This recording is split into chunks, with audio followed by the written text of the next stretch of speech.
Oi, gente, tudo bom? Hoje o vídeo está tremendamente. Só por aqui pelo ladinho vocês já estão vendo, né? Vai ser aquele vídeo hoje e nós vamos falar nesta Páscoa sobre o quê? Sobre descendentes de Jesus. Quem são os descendentes de Jesus? Quais são eles? Jesus teve descendentes? Vamos descobrir comigo agora. E eu já deixei marcadinho, certo? Para que você possa me acompanhar, dá tempo aí, até você, se quiser, para o vídeo para acompanhar. Pega seu caderninho, anota aí também. Se não tem caderninho, só gosta de ver, de ouvir, de acompanhar na Bíblia, acompanha da mesma forma. Mas o interessante é que vocês possam estar dispostos a abrir os ouvidos, porque o Espírito Santo vai nos falar hoje algo tremendo. Vamos lá? Primeiro, nós vamos abrir aqui, né? Deixa eu pegar a paletinha junto. Deixei aqui a paletinha, viu, gente? Pra já dar aquele retorninho pra gente de facilidade, né? Bom, para economizarmos tempo também, que me parece que o vídeo vai ficar longo. Vamos lá. Mateus, capítulo 12, aqui Mateus fica no Novo Testamento, capítulo 12, vamos ler do 48 ao 50, né? Esse texto, ele é bastante interessante, porque ele fala quando ele está no templo, né? E que Maria, né, sua mãe de adoção, e o José, sua família, os seus irmãos, ficavam procurando ele, né? E aqui, 12:48, vamos ler o do 48 ao 50, aqui do ladinho. Eles colocaram o título aqui, subtítulo como A Família de Jesus, né? Tem as referências, Marcos e Lucas, mas nós vamos só ler Mateus mesmo, do 48 ao 50, que diz assim, para nós entendermos juntos. Ele, porém, respondeu ao que... Não, vou ler do inicinho para vocês verem. Enquanto ele ainda falava às multidões, estavam ao lado de fora sua mãe e seus irmãos procurando falar-lhe. Aqui é a narração para nós entendermos que na época ele era sob os cuidados ainda, ou convivia ainda com Maria e tal. Disse-lhes alguém, eis que estão ali, fora tua mãe e teus irmãos, e procuravam falar contigo, aos olhos humanos, né? Ao 48 que nós queremos ler agora, até o 50 diz assim. Ele, porém, respondeu ao que lhe falava. Quem é minha mãe? E quem são meus irmãos? E, estendendo a mão para os seus discípulos, disse, eis aqui minha mãe e meus irmãos, pois qualquer que fizer a vontade de meu Pai que está nos céus, esse é o meu irmão, irmã e mãe. Tá vendo, gente? Aqui já diz o seguinte, Jesus quis deixar bem claro, né? Não é que ele estava colocando para baixo, nem depreciando Maria, não, ele com todo respeito, ele usou da oportunidade para explicar, né, e mostrar às pessoas quem é realmente os filhos de Deus, a família de Deus em si, né? Aqui ele já estava começando a mostrar ao povo, o povo ainda não entendia o linguajar dele, né? Maria sabia que ele era do Espírito Santo, e mesmo assim ela não falava nada contra, ela respeitava, porque ela sabia do que ele estava dizendo, assim, nas formas com que ele se expressava, ela sabia que era um sobrenatural, isso era totalmente vindo dos céus, porque o que se gerou nela foi do Espírito Santo, então ela é a única, eu acho que crê ali, que compreenderia mais do que os outros do que se passava, né? Porém, mais embaixo, Jesus disse, esse é o meu irmão, irmã e mãe. Ele não descartou ninguém, né? Ele englobou todo mundo, incluiu, né? O que o pessoal dizia que era a família dele, Maria, José, os irmãos, incluiu todo mundo. Todo aquele que confessar, né? Que fizer a vontade do Pai. Quem é o Pai dele? Deus, logicamente, viu? Então, esse é o primeiro versículo que eu quero mostrar para vocês, que aqui ele já deixa bem claro, né? Que a família de Deus é todo aquele, a família de Jesus é todo aquele que confessa, né? Que faz a vontade do Pai, tá certo? Então, vamos lá. Vamos para... Aqui já deixou claro também, né? Que ele é vindo do Espírito Santo. É o primeiro ponto que nós vimos aqui, que Jesus disse, né? Que esse é meu irmão, etc e tal. São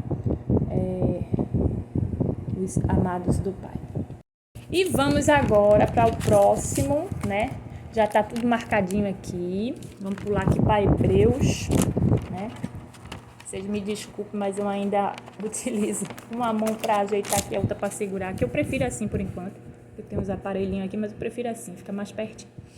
E o Espírito, vamos ver Hebreus capítulo 1 e 2, que diz assim, né? Vamos ler aqui rapidinho. A epístola aos Hebreus, né? É também no Novo Testamento. Hoje a gente vai ficar mais por aqui pelo Novo Testamento, certo? E diz assim, vamos ler completo, vamos ler aqui, presta atenção. Capítulo 1 completo de Hebreus e o 2, que fala sobre a revelação de Deus, né? O Filho é superior aos anjos aqui, né? A gente já viu nos versículos anteriores, né? Falamos agorinha, né? Do Espírito Santo, que Maria compreendia. E aqui, em Hebreus 1:2, vamos ver, né? Essa confirmação, da revelação de Deus, que o Filho do homem é superior aos anjos. Então, assim, diz assim, eu até escrevi aqui, quando estava estudando com meu pai, a revelação. Havendo Deus antigamente falado muitas vezes, de muitas maneiras, aos pais, pelos profetas, nestes últimos dias a nós nos falou pelo Filho, a quem constituiu o herdeiro de todas as coisas e por quem fez também o mundo. Veja só, antigamente Deus falava muito, de muitas maneiras aos pais, né? Às pessoas, através de quem? Pelos profetas, que conversavam diretamente. Só que nesses últimos dias chegou quem? O Filho do homem, o Filho de Deus, a quem constitui o herdeiro de todas as coisas. Veja só, vai pegando aí a palavra, a visão, como diz. Sendo ele o resplendor da sua glória e a expressa imagem do seu ser. Esse ser quer dizer ser Deus. E sustentando todas as coisas pela palavra do seu poder. Havendo ele mesmo feito a purificação dos pecados, assentou-se à direita da majestade nas alturas, né? Feito tanto mais excelente do que os anjos, quando herdou mais excelente nome do que eles. Pois a qual dos anjos disse jamais: Tu és meu filho, hoje te gerei, e outra vez eu lhe serei pai. Veja só, Jesus foi gerado pelo Pai, pelo Espírito Santo, e ele me será filho. E outra vez, ao introduzir o mundo, o primogênito diz: E todos os anjos de Deus o adoram. Ora, quanto aos anjos diz: Quem de seus anjos faz ventos e de seus ministros labaredas de fogo? Mas o Filho diz: O teu trono, ó Deus, subsiste pelos séculos dos séculos. E cetro de equidade é o cetro do teu reino. Cetro é aquele mastrozinho dourado, né? Para quem já viu. Até recentemente quebraram, né, da Rainha Elizabeth, né? Quando ela passou o reinado para o seu filho, né? Ela já morta.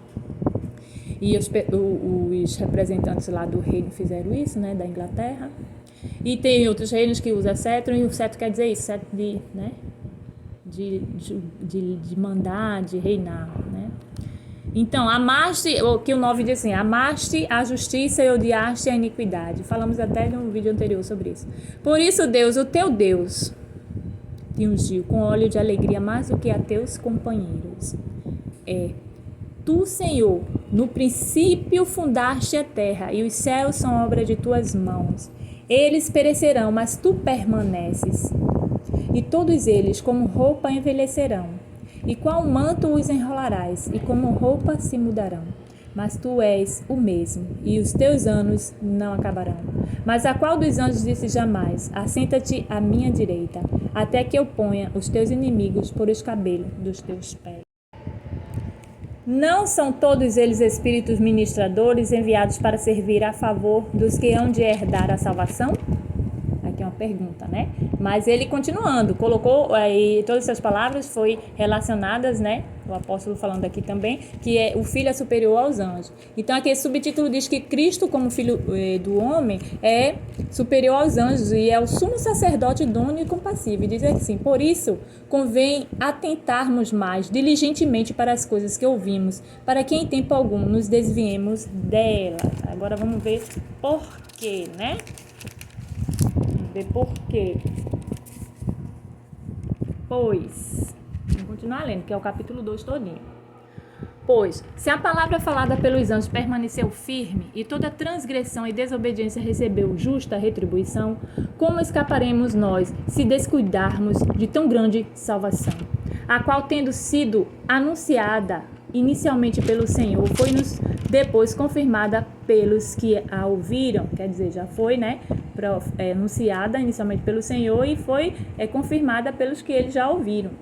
Testificando Deus juntamente com eles por sinais e prodígios e por múltiplos milagres e dons do Espírito Santo distribuídos segundo a sua vontade. Quer dizer, aqui ele já fala que Jesus, né, já vinha fazendo esses sinais, prodígios e maravilhas todas, né, anunciadas pelo Senhor.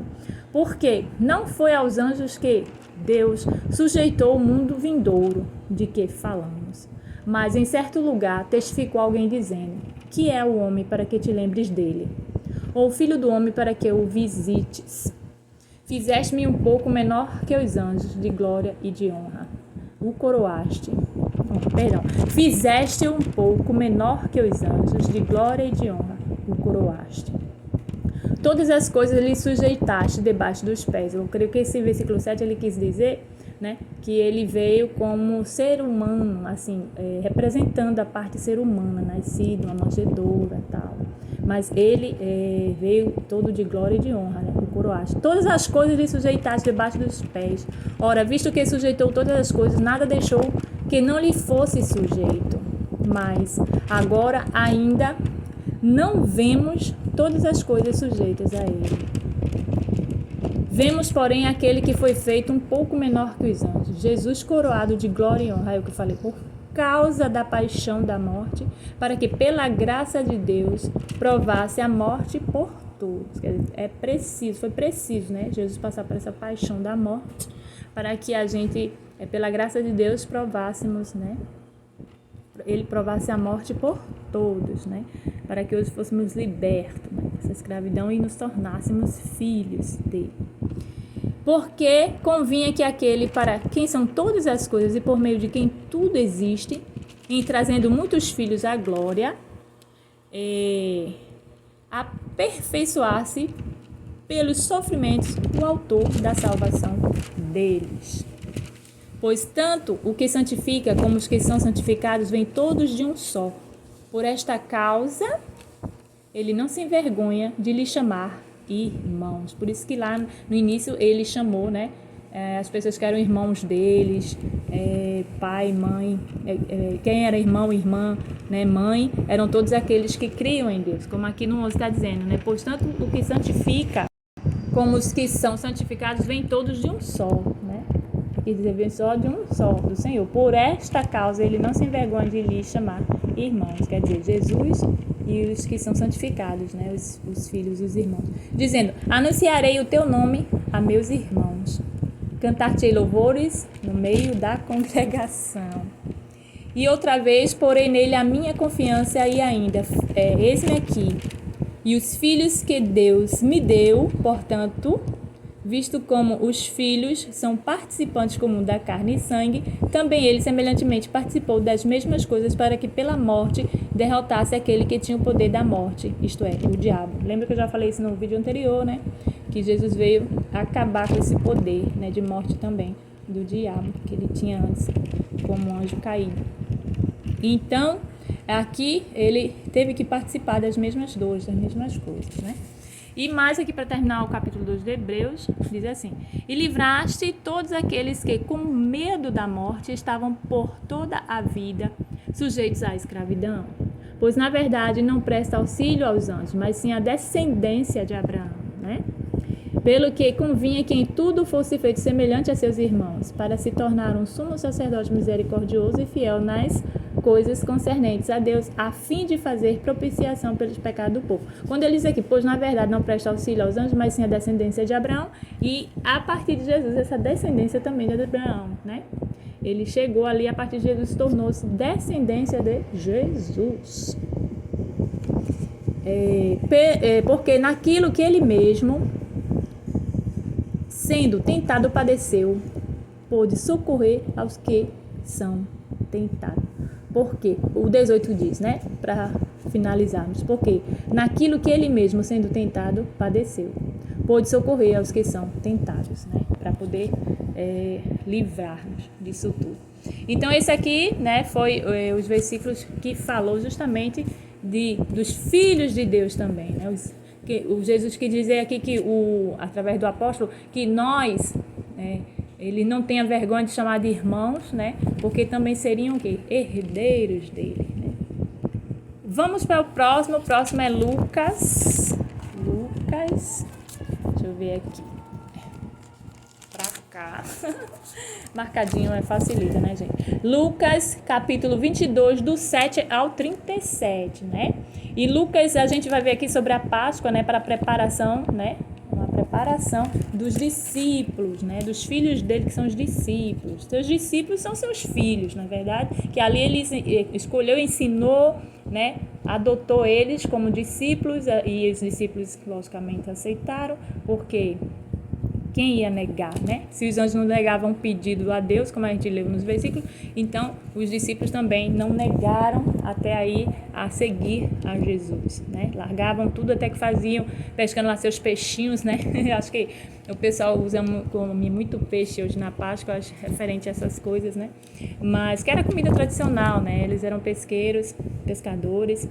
E vamos ver, do 22, do 7 ao 37, aqui, que diz assim: Ora, fala da última Páscoa, né? A ceia do Senhor. Ora, chegou o dia dos pães ázimos em que se devia imolar a Páscoa. E Jesus enviou a Pedro e a João, dizendo: Ide, preparai-vos a Páscoa para que a comamos. Veja só que Jesus já orientou a ele, né?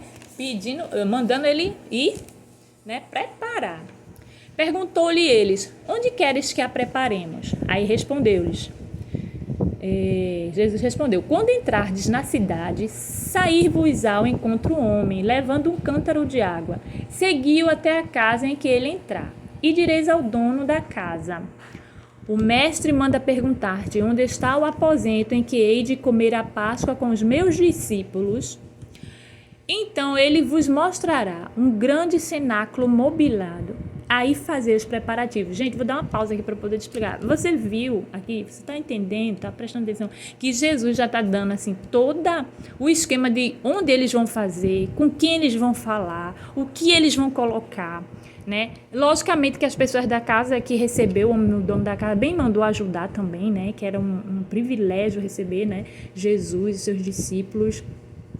E até assim, o cenáculo, o local, mobiliado com móveis, assim, mesmo que foi móveis simples na época, ou mesa baixa de madeira, ou almofadas, eu não sei. Mas aí, todo mobiliado. Aí fazer os preparativos. Vamos continuar o 13. Foram, pois, e acharam tudo como lhes dissera, e prepararam a Páscoa. E chegada a hora, pôs-se Jesus à mesa, e com ele os apóstolos. Os apóstolos, logicamente os 12 escolhidos, discípulos do Senhor. E disse-lhes: Tenho desejado ardentemente comer convosco esta Páscoa antes da minha paixão, né? Que a gente já leu anteriormente sobre a paixão. Era preciso ele passar. Pois vos digo que não a comereis mais até que ele se cumpra no reino de Deus. Então, havendo recebido um cálice e tendo dado graças, disse: Tomai-o, reparti-o entre vós. Porque vos digo que desde agora não mais beberei do fruto da videira, até que venha o reino de Deus. Ele quis dizer, fruto da videira é ele, né? E tomando o pão e havendo dado graças, partiu e deu-lhe, dizendo: Isto é o meu corpo que é dado por vós. Fazei isto em memória de mim. É por isso que as igrejas até hoje nós fazemos, né, a chamada Santa Ceia. Tem gente que diz a Ceia do Senhor. Eu digo Ceia do Santa do Senhor também. E a Páscoa não é somente na Páscoa que a gente comemora isso, tá, gente? Todo mês as igrejas fazem, geralmente escolhem um domingo, geralmente é o primeiro ou o segundo. Não necessariamente nessa ordem, mas a gente dá como primícia os primeiros domingos, né? Para que a gente lembre sempre, porque ele diz assim, que é dado por vós, fazer isso em memória de mim até que ele volte, gente, entendeu? Semelhantemente, depois da ceia, tomou o cálice, dizendo: Este cálice é o novo pacto em meu sangue. É o novo pacto que ele estava fazendo ali com os discípulos, que é derramado por vós. Ele quer dizer que o sangue dele, quando for derramado, vai ser um novo pacto, vai ser uma nova história, uma nova vida, um novo discernimento, uma nova unção, um novo tudo para os discípulos. E até ali os discípulos ainda estavam ouvindo, estavam absorvendo, mas não estavam, creio que, entendendo. Mas eis que a mão do que me trai está comigo à mesa. Aí ele já, né? Perdão. Aqui ele já deu uma dica, já mostrou aqui, né? Que sempre ia ter assim, no momento ia ter um traidor. Então, vamos lá. Mas eis que a mão do que me traz está comigo à mesa, já falamos, né? Porque, na verdade, o Filho do Homem vai, segundo o que está determinado, mas ai daquele homem por quem é traído. Aqui a gente já está falando de Judas, a gente já falou sobre Judas em outros vídeos, então não vamos aprofundar em Judas sobre traição não, tá? Então eles começaram a perguntar entre si qual deles seria o que ia fazer isso, né? E aí, o maior será como o menor. Aqui é um subtítulo, mas vamos continuando que eu disse que eu ia ler até o 37. Vamos lá. Levantou-se também entre eles contenda sobre qual deles parecia ser o maior. Mas veja só que eles estavam ainda com essa vaidade de quem queria ser o maior perto do Senhor e tal, como se fosse querer um cargo, né? Quer dizer, lá anteriormente que a gente leu aqui no versículo, que o novo discernimento ia chegar para eles. Eles ainda não tinham, né? Ia ser pós a Páscoa. Pós o quê? Pós a morte e a ressurreição do Senhor. Ao que Jesus lhe disse, o rei dos gentios dominam sobre eles, e os que sobre eles exercem autoridade são chamados benfeitores. Mas vós não sereis assim. Antes, o maior entre vós seja como o mais novo, e quem governa como quem serve. Então, viu, gente? Quem governa como quem serve. Tá vendo que nem é sempre as pessoas que são servos, somente é aquele que só serve, mas quem é governador? Quem governa como quem serve. Pois qual é maior, quem está à mesa ou quem serve? Porventura não é quem está à mesa? Eu, porém, estou entre vós como quem serve. Virar aqui. Tive que desligar o ventilador, gente. Minha garganta já estava ficando o vento direto tossindo. Mas vós sois os que tendes permanecido comigo nas minhas provações. E assim como meu Pai me conferiu domínio, eu vou-la confiro a vós. Viu aí que ele disse? E assim como meu Pai me conferiu domínio, eu vou-la confiro a vós, para que comais e bebais a minha mesa no meu reino, e vos senteis sobre tronos, julgando as 12 tribos de Israel. Aparecendo aqui de novo as tribos de Israel, tá vendo? Jesus não descartou isso não, viu? As descendências de Abraão, ele veio auxiliar, olha aqui, ó, julgando as 12 tribos de Israel. Quer dizer, ele transformou os seus discípulos em apóstolos e também, após a Páscoa, transformaria em seus herdeiros, para que assim os 12 apóstolos junto com ele também, né, com mais bebais à mesa do meu reino, e vos senteis sobre tronos. Ele já deu uma palavra de promessa aqui, e julgando as 12 tribos de Israel. Julgando as 12 tribos é do povo das 12 tribos até hoje, até o dia de hoje, viu? E futura. Até onde Deus quiser. Pedro é avisado. Aí tem as referências aqui, e assim, para terminarmos essa partezinha, diz assim: Simão, Simão, eis que Satanás vos pediu para vos cirandar como trigo. Veja, a diferença de que Satanás já tinha entrado em Judas, né? Para Judas fazer o que tinha de fazer, né? E assim cumprir a palavra do Senhor, lógico. Mas aqui, ele diz aqui que Satanás vos pediu para vos cirandar como trigo. Mas eu roguei por ti. Ele aqui como advogado, né? Deus aqui como advogado ao Pai. Veja só, o que Pedro já estava passando sem saber. E aqui, Jesus já deixou claro para Pedro. Gente, veja que maravilhoso. Jesus aqui usou diretamente a palavra para dizer a Pedro. Entendeu? Para dizer a Pedro diretamente assim, ó. Satanás nos pediu para vos cirandar como trigo. Mas eu roguei por ti. Eu o quê? Eu, Jesus. Eu roguei por ti para que a tua fé não desfaleça. E tu, quando te converteres, fortalece teus irmãos. Quer dizer, Satanás já estava rodeando, assim, já estava cirandando Pedro, porque sabia que Pedro ia ser uma pedra também chave, uma pedra principal ali no reino do Senhor, né? E aí Jesus já, antes da morte e da ressurreição, Jesus já estava solicitando o quê? Proteção a Pedro, ao Pai Celestial, né? Para que a fé dele não desfalecesse de Pedro. E respondeu-lhe Pedro: Senhor, estou pronto a ir contigo, tanto para a prisão como para a morte. Vê como Pedro era convencidinho, né? Era. Ele tinha... isso aqui, gente, é um cumprimento da Páscoa, né? Para a preparação de conversão dos discípulos, das pessoas. A conversão de Pedro. Aqui ele tinha uma conversão convencida e não convertida. Ia ser convertida ainda, né? Então, vamos lá. Tornou-lhe Jesus, quer dizer, Jesus respondeu a Pedro, dizendo assim: Digo-te, Pedro, que não cantará hoje o galo antes que 3 vezes tenha negado que me conheces. Então, digo-te, Pedro, que não cantará hoje o galo antes que 3 vezes tenha negado que me conhece. Veja só, né? E as 2 espadas. Aí vamos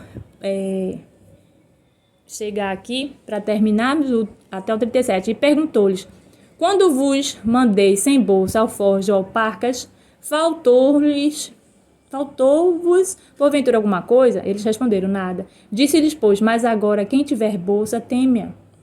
Como também o alforje, quem não tiver espada, venda o seu manto e compre-a. Porquanto vos digo que importa que se cumpra em mim isto que está escrito, e com os malfeitores foi contado, pois o que me diz respeito tem seu cumprimento, né? Aqui ele quis dizer que Pedro ainda ia permanecer firme, que Pedro ainda estava fraco.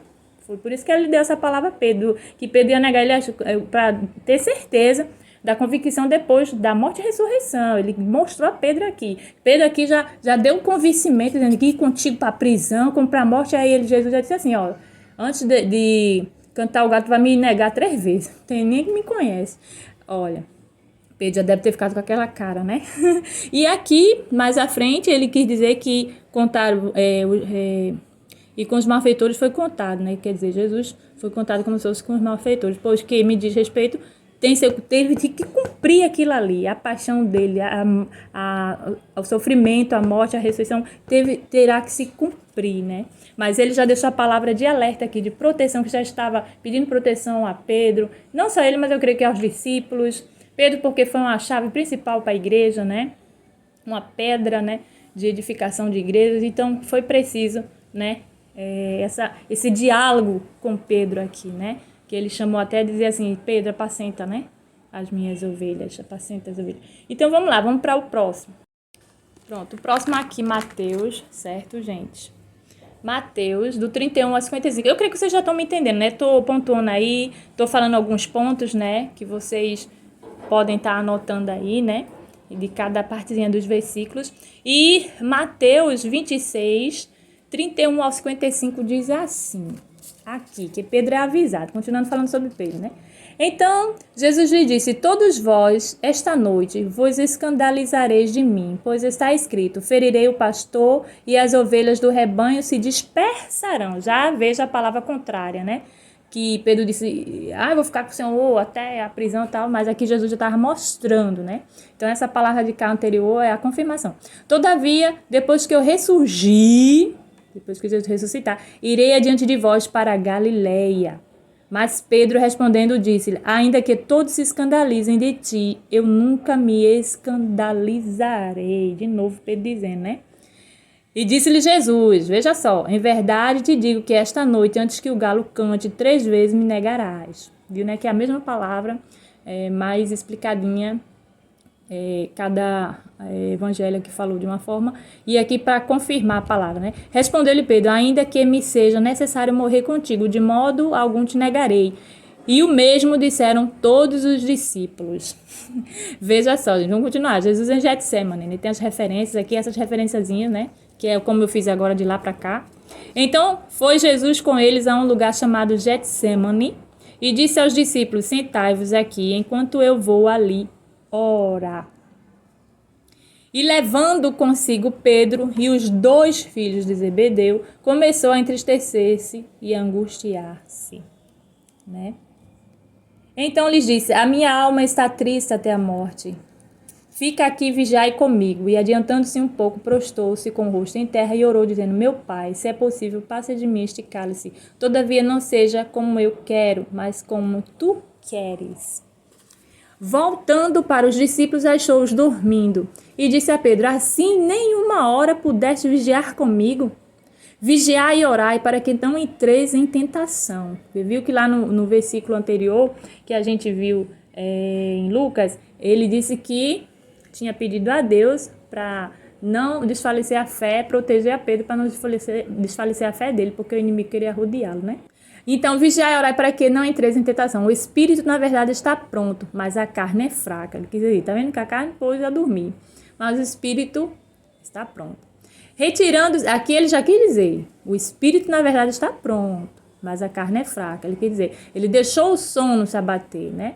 Ele devia ficar, mesmo com o sono tudinho, mas vamos ficar firme ali, vigiando, orando, intercedendo, porque foi o que o mestre pediu, mas foram dormir, deram lugar à carne.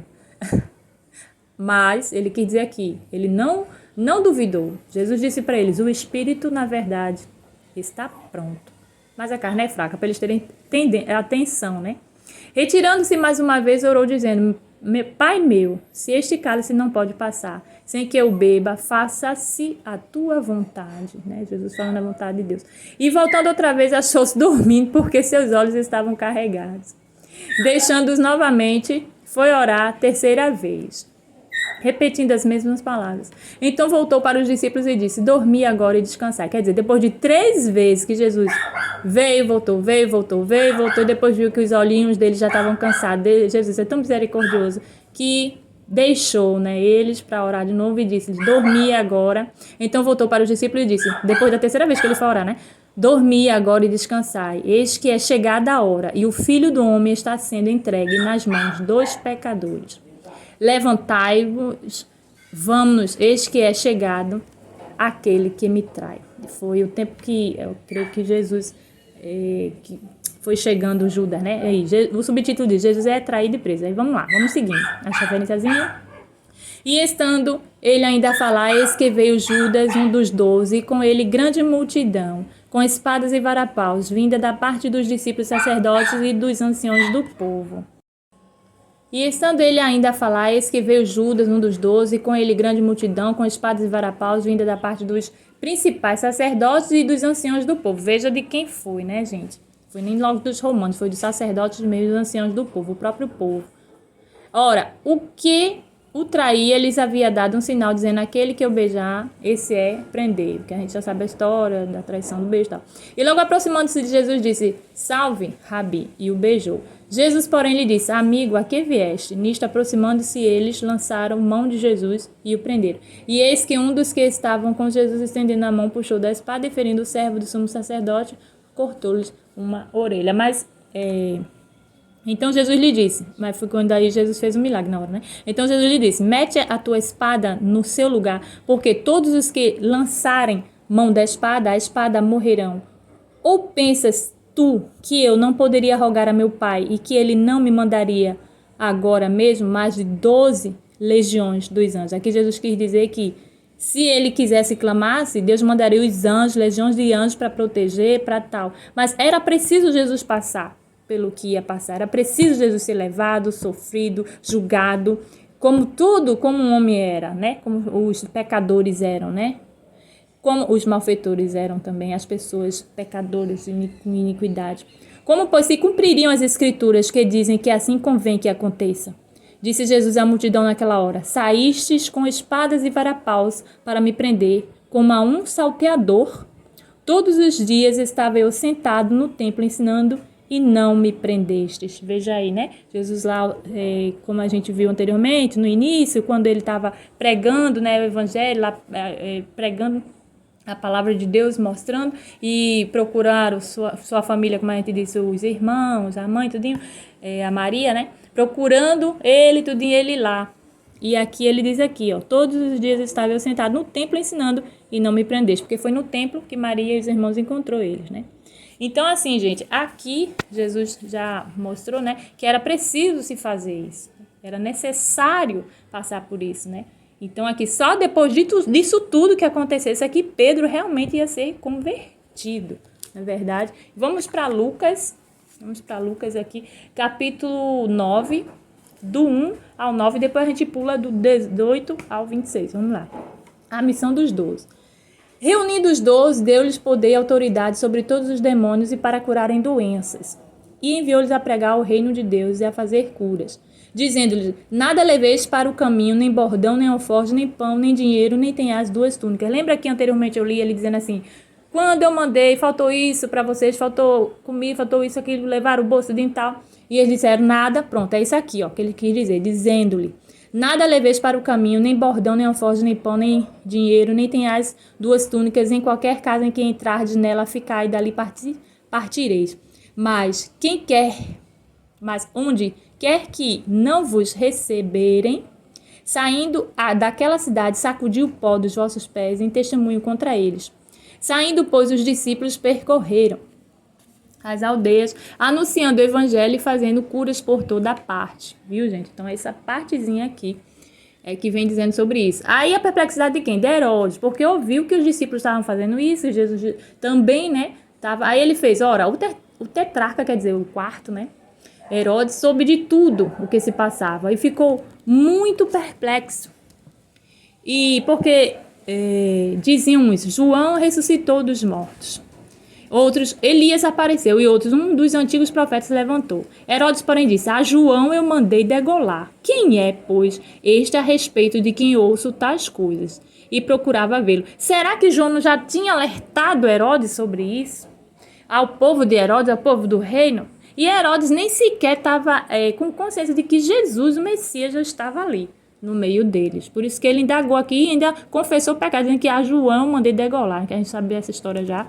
João Batista degolado por um pedido da filha Herodias, pediu a Herodes, né? E após dançar para ele. Aí, outra história que eu já gravei até um vídeo falando sobre isso. Vamos lá, e procurava vê-lo. Aí vamos pular aqui agora, porque aí nesse meio termo teve a multiplicação dos pães, né? E que Jesus perguntava o que os discípulos falavam para o povo, tudinho, porque Jesus mandou apacentar o povo, que era em volta de 1000, para poder dar de comer e tal. E aí vamos do 18 ao 26, para terminar esse trecho aqui, que é a confissão de Pedro. Jesus prediz sua paixão, né? Estão acompanhando os textos aí, que é um entrando no outro, um intercalando no outro, um fazendo referência um outro em relação à paixão, cada um explicando de uma forminha direitinho para a gente ir entendendo. Vamos lá. A confissão de Pedro, Jesus prediz a paixão em Lucas, diz Mateus, aqui as referências. 18. Enquanto ele estava orando à parte, achavam-se com ele somente seus discípulos, e perguntou-lhes, quem dizem as multidões que eu sou? Responderam-lhe eles, uns dizem João, o Batista, outros Elias, e ainda outros que um dos antigos profetas se levantou. Então lhes perguntou, mas vós, quem dizeis que eu sou? Respondendo Pedro, disse, o Cristo de Deus. Sempre Pedro, né? Pedro era abençoado mesmo. Jesus, porém, advertindo-os, mandou que não contassem isso a ninguém, porque Pedro deu a resposta correta, o Cristo de Deus. E disse-lhes, é necessário que o Filho do Homem padeça muitas coisas, que seja rejeitado pelos anciões, quer dizer, os anciões dos sacerdotes, dos fariseus, né? Pelos principais sacerdotes e escribas, que seja morto e que ao terceiro dia ressuscite. Aleluia, que coisa linda, né, gente? Ele já alertando aqui, já mostrando, né, aos seus discípulos. E a lei da cruz, o subtítulo. Aí em seguida dizia a todos, se alguém quer vir após mim, negue-se a si mesmo, tome cada dia a sua cruz e siga-me, pois quem quiser salvar a sua vida, perdê-la-á, mas quem perder a sua vida, por amor de mim, esse a salvará. Pois que aproveita o homem ganhar o mundo inteiro e perder-se, ou prejudicar-se a si mesmo? Porque quem se envergonhar de mim, das minhas palavras, dele se envergonhará o Filho do Homem, quando vier na sua glória e na do Pai e dos santos anjos. Então aqui ele já estava dizendo, né, que ninguém, né, aquele que se envergonhar dele, da palavra dele, né, se envergonhará o Filho do Homem quando vier na sua glória e na do Pai, dos santos anjos, né? Então, assim, a gente não deve se envergonhar de falar do Evangelho, de viver o Evangelho, de ter as atitudes, né, desse Evangelho. A gente não deve envergonhar de falar das boas obras, da paixão do Senhor. Não devemos nos envergonhar de dizer que Jesus Cristo é o nosso Senhor, que Ele veio nos ensinar, Ele veio fazer discípulos, Ele veio falar aos seus filhos da fé. Ele veio nos ensinar, ele veio morrer, padecer por nós e ressuscitou e veio trazer boas novas e deixou seu Espírito Santo por auxílio, é o que deixou aos discípulos, né? Os discípulos recebeu o Espírito Santo de Deus ao ressurgir, não é verdade? Jesus, quando ressurgiu, que encontrou com eles na Galileia, ele disse, irei adiante de vós após isso tudo acontecer, é porque ele ia já deixar o Espírito Santo de Deus para que os discípulos continuassem a missão, né? Para que os discípulos fizessem mais discípulos. Então, discípulos fazendo os discípulos estão gerando filhos. Então, os filhos de Jesus, quando ele ressuscitou, ele gerou filhos da fé, né? Existia já os filhos como criaturas e após Jesus se tornou as criaturas como filhos de Deus, filhos de Jesus Cristo.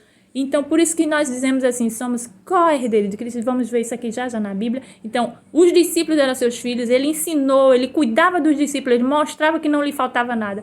E que assim os discípulos fizessem, através do Espírito Santo, mais discípulos. E fazendo mais discípulos, eram mais filhos. Então, filhos gerando filhos.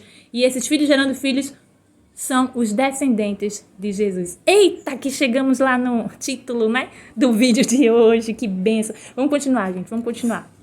Vamos para 1 João, né? Vamos ver aqui que eu marquei aqui atrás.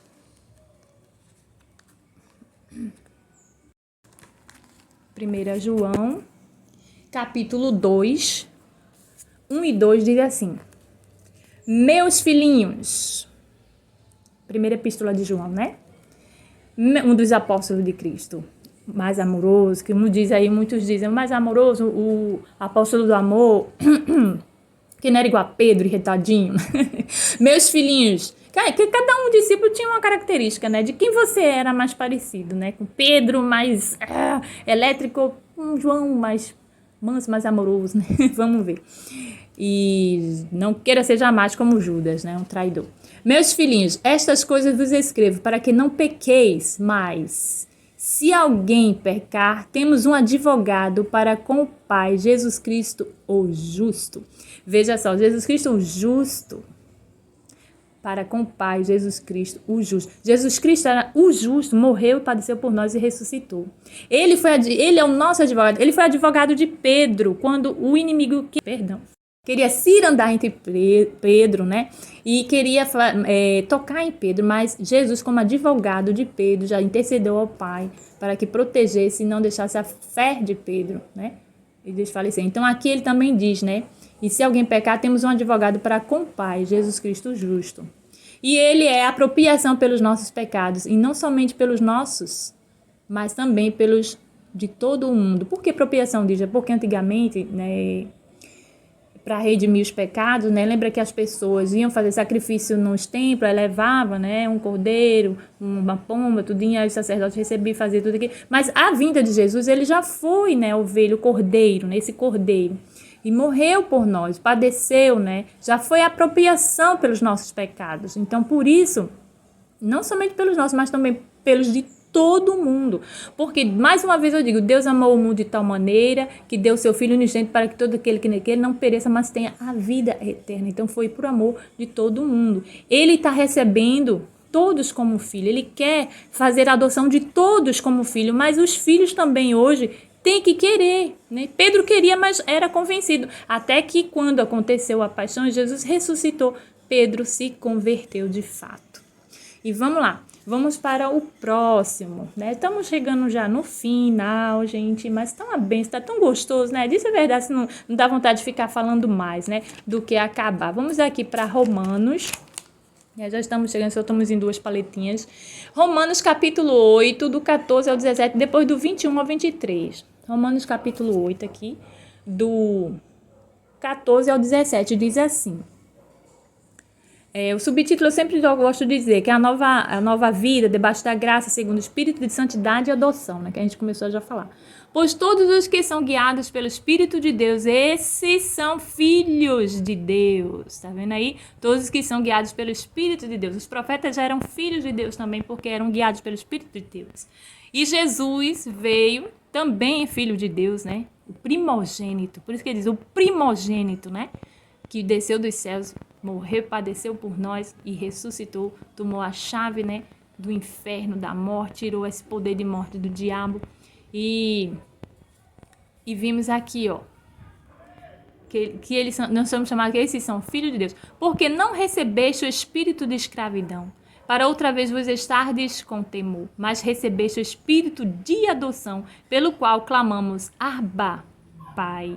Olha que coisa mais linda, gente. O Espírito mesmo testifica com o nosso espírito que somos filhos de Deus. Lembra que eu já falei que o meu espírito combina e tem ligação com o Espírito de Deus. O Espírito de Deus tem uma ligação conosco. Então aqui, ó, o Espírito mesmo testifica com o nosso espírito que somos filhos de Deus, né? E se filhos, também herdeiros de Deus e co-herdeiros de Cristo, se é certo que com ele padecemos, para que também com ele sejamos glorificados. Jesus disse que a gente ia passar muitas aflições, tribulações, coisas que iremos sofrer mais, e nós não ficássemos desanimados, porque ele venceu o mundo. Então, nós somos mais do que vencedores, na verdade, somos co-herdeiros deles, porque se somos filhos de Deus, somos co-herdeiros com Cristo, né? Somos irmãos de Cristo também, como ele já falou lá no início, nos primeiros versículos que eu li, né? Em Mateus, quando ele falou a Maria, a todos ali, que quem é, né? Minha família, senão meus irmãos, né? Minha mãe, meus irmãos, tudo isso, senão aqueles, né, que fazem a vontade do Pai. E se fazem a vontade do Pai, são filhos de Deus e são herdeiros, co-herdeiros de Cristo. Somos co-herdeiros de Cristo, né? Porque com eles padecemos. Após que ele padeceu, ressuscitou.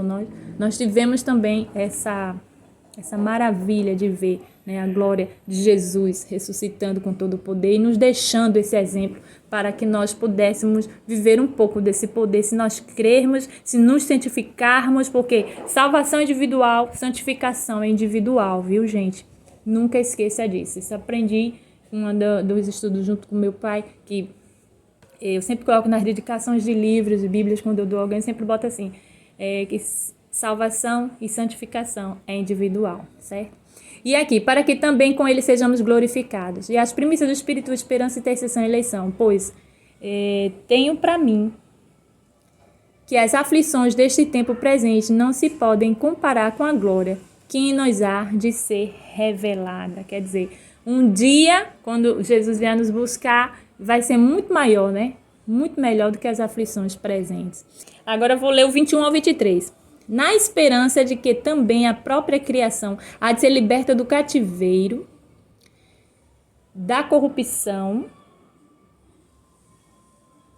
Eu vou voltar, eu vou continuar aqui já que eu comecei, para a gente ir continuando além daqui, o 19. Porque a criação aguarda com ardente expectativa a revelação dos filhos de Deus, né?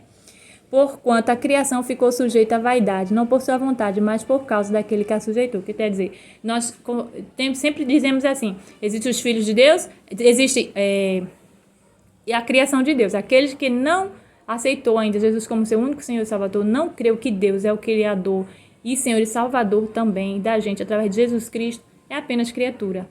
Mas tem aquele versículo que diz, nova criatura se fará, após que crer que Jesus Cristo é o Senhor, certo? Aí o 21, na esperança de que também a própria criação há de ser liberta do cativeiro da corrupção para a liberdade da glória dos filhos de Deus. Foi isso que eu acabei de explicar. Porque sabemos que toda a criação conjuntamente geme e está com dores de parto até agora. E não só ela, mas até nós, que temos as primícias do Espírito, também gememos em nós mesmos, aguardando a nossa adoção, a saber, a redenção do nosso corpo. Quer dizer, a gente espera, né? Que Jesus volte para... Nós já fomos adotados pelo Senhor, somos os filhos da fé de Jesus Cristo, já temos esse direito de ser co-herdeiros, permanecermos nele, ele em nós, né? Não nos envergonharmos, para ele também não nos envergonhar diante do Pai, e assim a gente chegar a ter, aí para esse reino, né? Ter essa esperança de ter um reino na glória, né? Então aqui quer dizer que somos herdeiros de Cristo, filhos da fé do Senhor Jesus. E vamos para a última partezinha do último texto para terminarmos o vídeo, que diz assim, 1 Pedro do 4 ao 8, que diz, né? Ação de graça pela o quê? Pela esperança da salvação, que a gente já estava falando agora. Para uma herança incorruptível, incontaminável, imarcessível, reservada nos céus para vós, que pelo poder de Deus sois guardados, mediante a fé, para a salvação que está preparada para se revelar no último tempo, na qual exultais, ainda que agora por um pouco de tempo sendo necessário, estejais contristados por várias provações. Às vezes a gente fica triste por cada provação que a gente passa, mas não devemos perder as esperanças, devemos permanecer no Senhor, porque sabemos que um dia receberemos, né, essa maravilha do reino dos céus, a salvação eterna, para que a prova da vossa fé, mais preciosa do que o ouro que perece, embora aprovado pelo fogo, redunde para louvor glória e honra na revelação de Jesus Cristo, a quem, sem o terdes visto, amais, no qual, sem agora o verdes, mas crendo exultais com gozo inefável e cheio de glória. Quer dizer que é como eu e você agora, que a gente crê, e a gente ama e não vimos, e cremos, e temos a esperança de que vamos morar no reino do céu, gente. Isso é maravilhoso, né? Porque é o reino, né? Dele, ele está preparando para nós, porque nós somos co-herdeiros. Então aqui, em 1 Pedro diz aqui, de 1 ao 4 ao 8, diz que é a herança dos céus, é essa herança, né? É essa herança que devemos estar em Cristo, sempre pedindo a Ele, né? Que nos permaneça firme, né? Que a palavra do Senhor permaneça sempre em nossos corações. E a palavra dele, essa palavra evangelizada dada até hoje, né? Gente, terminamos aqui o nosso estudo de Páscoa, falando sobre quem? Os descendentes de Jesus. E agora vocês viram que os descendentes de Jesus são quem? Somos nós. Os descendentes de Jesus são os filhos de Jesus, os filhos da fé de Jesus.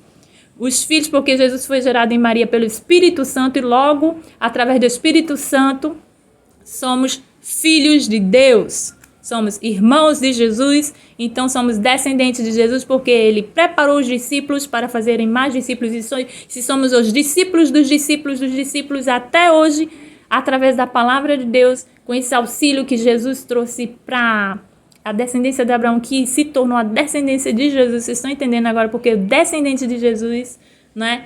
Não é uma descendência normal, assim, que eu estou falando carnal, não. É uma descendência de fé, de espírito, de paz e prosperidade, de glória, de alcançarmos essa prosperidade celestial, de morar no reino dos céus, né? Somos co-herdeiros com ele. Vimos em cada parte da palavra aqui, né? E eu quero que você medite, releia, quer rever de novo o vídeo, quer anotar de novo os versículos que eu falei, os capítulos, né? Que eu falei, cada livro que eu li, um capítulo, eu falei um trechinho, aí dos temas que eu fui falando, fui explicando, fui pontuando algumas coisas, e aí você pode fazer essa anotação também, tá bom? Então, gente, que você possa ser abençoado nessa Páscoa, que essa Páscoa, que você possa ser transformado como descendente de Jesus nessa Páscoa, acreditando e confessando que Jesus Cristo é o Senhor, que Ele morreu e ressuscitou, Ele precisou passar por essa paixão, certo? Essa paixão que aqui mesmo Ele fala, né? Ele chama a paixão de Cristo. Não tá errado falar aquilo, porque mostrei na Bíblia também que a paixão de Cristo é isso, é a morte e ressurreição de Cristo, mas não esquecer que Ele não ficou morto, Ele vive, ele ressuscitou e ele está no céu da glória, no seu reino, e um dia voltará para nos buscar, certo? Então, Deus te abençoe sua família, abençoe o que vocês vão comemorar juntos, né? Se é uma ceia, se é apenas em oração, eu não sei, mas que vocês possam ser abençoados. Compartilhe essa palavra bênção, dá para algum descendente de Jesus também, transmitir para outras pessoas que não são descendentes, para que elas possam conhecer e se tornar descendentes. Abre o coração para Jesus, que é o melhor. E assim você vai passar a ser um discípulo, um apóstolo, um descendente do Senhor Jesus, certo? Deus os abençoe, muito obrigada e até o próximo vídeo. Beijinho.